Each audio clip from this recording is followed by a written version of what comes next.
Hello everyone.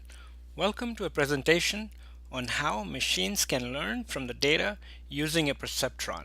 Here we will learn to classify the input data into two classes using the perceptron algorithm.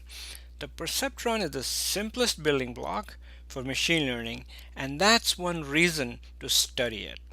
We should note that there are classification algorithms where we can outright program the outcomes with deterministic logic. However, that is not considered machine learning. Machine learning is about learning from data. Without data, there is no learning. Here's the topics we'll cover. We've chosen to illustrate the machine learning process with a very simple dataset consisting of IT users from two classes, a VIP user class and a regular user class. Using this dataset, we'll introduce the single layer perceptron algorithm, the simplest form of learning from data. To make the algorithm concrete, we apply it on a simple dataset, step by step, to show the inner workings of the algorithm. Once we've seen the example work its way through to completion, we explain the intuition behind the perceptron algorithm. Finally, we touch on how we can learn to classify more complex datasets by extending the concept of the perceptron to multiple layers. On to the problem statement. Imagine you're running a computing infrastructure in the cloud where you charge users based on the computing resources they consume. On the x-axis, we show the amount of computing resources consumed by the user. On the y-axis, we show the price the user pays. In practice, your pricing may be based on several factors, but in this example, we limit it to one attribute, the unit of computing resource consumed. Your goal is to apply machine learning to separate the high-paying VIP users from the normal or regular users. A potential reason to do this is to immediately identify VIP users and provide them with premium support. How you will accomplish this separation is through the technique called supervised learning. And by that we mean that you have some amount of data that you have already labeled manually as a VIP user or a regular user. This is an important design choice because there are other ways to do this separation or classification. If your data were unlabeled or labeling was an expensive proposition, you may have to apply unsupervised learning such as clustering. Stated another way, what you're after is the decision boundary that separates the VIP users from the regular users. And you make a critical assumption that the decision boundary is linear, and by that we mean that the boundary is represented by a straight line with a slope and an intercept. You make this linearly separable assumption for the sake of simplicity, and later on we show that you can relax this assumption by choosing a more complex multi-layer perceptron. With the problem statement articulated clearly, and that is to classify the users with a linear decision boundary, we now introduce the perceptron in the next few slides. A perceptron is a single layer feed-forward network. In our example, we have two inputs. X1 represents the resource the user consumes, and X2 represents the price the user pays. Note that we've introduced another input, a constant bias term of +1. The bias term can be thought of as a shift to the left or to the right in the decision boundary and provides considerable flexibility to the network to determine the decision boundary. Each input is then weighted by the weights W0, W1, and W2 and summed to produce an output. Next, we'll look at how something this simple can help us train a two-class classifier, also known as a binary classifier. This slide is about using the perceptron to train a binary classifier. We add another block to the perceptron, the sign function block. Our classification rule can be stated as follows. If the weighted sum of the inputs is greater than 0, then the sign block returns a +1 and the input is classified as belonging to the VIP class. If, on the other hand, the weighted sum of the inputs is less than or equal to 0, then the sign block returns a -1 and the input is classified as belonging to the regular class. That's it. That's all there is to know about the classifier. So now we're in search of the weights W0, W1, and W2 that can correctly classify all the inputs. Training is the process of iteratively finding the correct set of weights W0, W1, and W2. Summarizing what we said earlier, the perceptron learning algorithm, sometimes referred to as just PLA, is a supervised learning algorithm that takes as input labeled data, the labels in this case being VIP or regular. Its job then is to iteratively find the optimal values for the weights W1 and W2 and bias W0. We can think of the weights W1 and W2 and bias W0 as the decision boundary. Training, or the search for the weights and bias, is an iterative process of starting with some random incorrect weights and iteratively adjusting them until they are correct and correctly classify all the data. With the single layer perceptron, we are illustrating the simplest form of learning from data.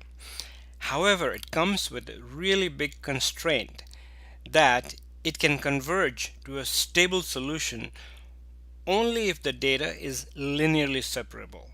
On the left hand side, we show linearly separable data, and on the right hand side we show data that is not linearly separable. The decision boundary is much more complex, such as a quadratic decision boundary. Thankfully, the multilayer perceptron does not have such a constraint, and towards the end of the presentation we will show such an example. For now, we accept the constraint and we press forward. The final piece is the flowchart for the perceptron learning algorithm. We start by initializing the weights W1, W2, and W0 randomly. Note that it does not matter what the initial values are. The algorithm is guaranteed to converge for linearly separable data. Then we enter an iteration loop where we examine data points in the training set one at a time. We select a sample from the training set for which we already know the label and classify it using the perceptron function. We've explained this perceptron function before. If the classification is correct, no action is needed and we move to the next sample as shown in the flowchart. If the classification is incorrect, we update the weights based on a weight update rule that is defined as follows. The weight update rule is the old weight plus an update. The update is defined as the learning rate times the sign of the desired output of the perceptron times the input itself. The sign of the desired output is a +1 if the sample is in class VIP and was misclassified as regular. The sign of the desired output is a minus 1 if the sample is in class regular and was misclassified as VIP. The learning rate, a positive fractional value, controls how quickly the algorithm converges, and in our case a learning rate of 0.2 or in that neighborhood works fine. After updating the weights, we proceed to the next sample.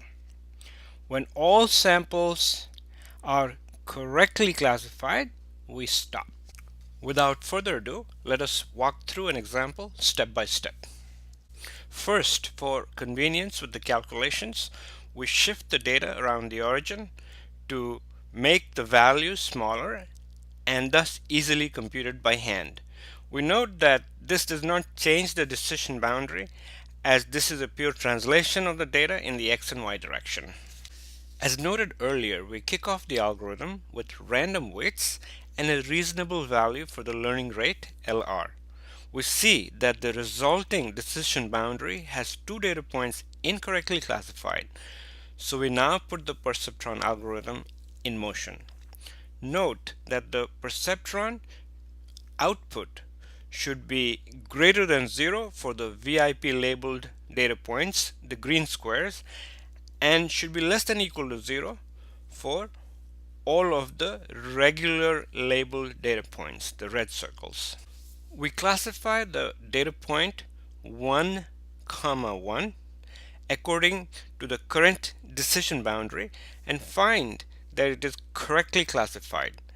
The output of the perceptron is greater than 0 and the expected output is also greater than 0 since it is in the class VIP. So we take no corrective action and move on to the next data point. We find that this point is also correctly classified. The output of the perceptron is less than 0 and the expected output is also less than 0 as the point belongs to the regular class. As the classification is correct, we take no action. When we classify the data point 2, minus 2, we find that the perceptron ends up with an incorrect classification. The perceptron output is greater than 0, whereas the expected output ought to be less than 0. So it's time to update the weights by invoking the weight update rule. Here we update the weights with the weight update rule. To the old weights, we add the update, which is the learning rate, LR, times the sign of the expected perceptron output times the input. In this case, the sign is minus 1. The updated weights create a new decision boundary, resulting in the point 2, minus 2 being correctly classified. With the new decision boundary, we classify the data point minus 2, 1, and we find that the perceptron ends up with an incorrect classification. The perceptron output is less than 0, whereas the expected output ought to be greater than 0. So again, we update the weights by invoking the weight update rule. To the old weights, we add the update, which is the learning rate, LR, times the sign of the expected perceptron output, in this case a plus 1, times the input. The updated weights create a new decision boundary, resulting in the point minus 2, 1 being correctly classified. Notice that the new decision boundary, while correctly classifying the previous point, now misclassifies the data point 1.5 minus 0.5. The perceptron output is less than 0, whereas the expected output ought to be greater than 0. So it's time to update the weights by invoking the weight update rule. To the old weights, we add the update, which is the learning rate LR times the sign of the expected perceptron output, which in this case is a plus 1, times the input. The updated weights create a new decision boundary, resulting in the point 1.5 comma minus 0.5 being correctly classified. Observe now that all the points are correctly classified. That's good news, and we can stop the iteration. At this point, the decision boundary works for all the points, and this is our final decision boundary. And yes, the learning is now complete. We now briefly delve into how the perceptron learns. So far, we've viewed the perceptron as the weighted sum of the inputs, which can also be thought of as the linear equation view of the perceptron. An alternative view of the perceptron is the geometric view, where we view the weight vector W as a projection on the input vector X. In this view, if the weight vector and the input vector are on the same side, then the inner product is positive and the input X is in the VIP class. On the other hand, if the weight vector and the input vector are on opposite sides, then the inner product is negative and the input X is in the regular class. Here we show the intuition behind how we handle a misclassified sample. Note we said earlier that if a data point is misclassified, we have to update the weights. So let's focus our attention on the top row of figures. Here we show that the inner product of X and W is negative, so the perceptron has classified the input as belonging to the regular class. In reality, however, the expected class is the VIP class, meaning that the inner product has to be positive. So intuitively, the corrective procedure is to add a small fraction of the input vector X to W to nudge it in the positive direction. The learning rate is just a scale factor applied to X. Now let's bring our attention to the bottom row of figures. Here we show that the inner product of X and W is positive. So the perceptron has classified the input as belonging to the VIP class. In reality, however, the expected class is the regular class, meaning that the inner product has to be negative. So intuitively, the corrective action is to subtract a small fraction of the input vector X from W to nudge it in the negative direction. So in the top case, we add the update, and in the bottom case, we subtract the update. And this concludes the intuitive explanation of the weight updates. For a single layer perceptron to work, we had mandated the linear separability constraint on the data.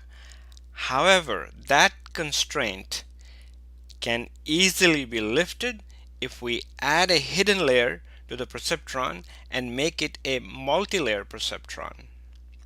On the left hand side, we see that the dataset is a spiral and the decision boundary is rather complex. Yet a single hidden layer can create the decision boundary shown on the right hand side. You can find the details in the link presented below. The multi-layer perceptron presented in the previous slide is shallow. With deep nets, very complex decision boundaries can be designed, and they can classify thousands of visual objects, which include breeds of cats and dogs, a rather amazing feat. To summarize, the perceptron belongs to the category of supervised learning algorithms. A single layer perceptron needs labeled data to learn the decision boundary. The dataset must be linearly separable for the perceptron learning to converge. The perceptron learning rule is simple and provable. It is initialized with a random decision boundary. It works on the data one sample at a time and stops when all samples are correctly classified. If a sample is misclassified, it gently nudges the weight vector in the direction of the correct classification and iterates until completion. Here we provide the references from where our material has been developed. Finally, I want to thank you and I welcome feedback.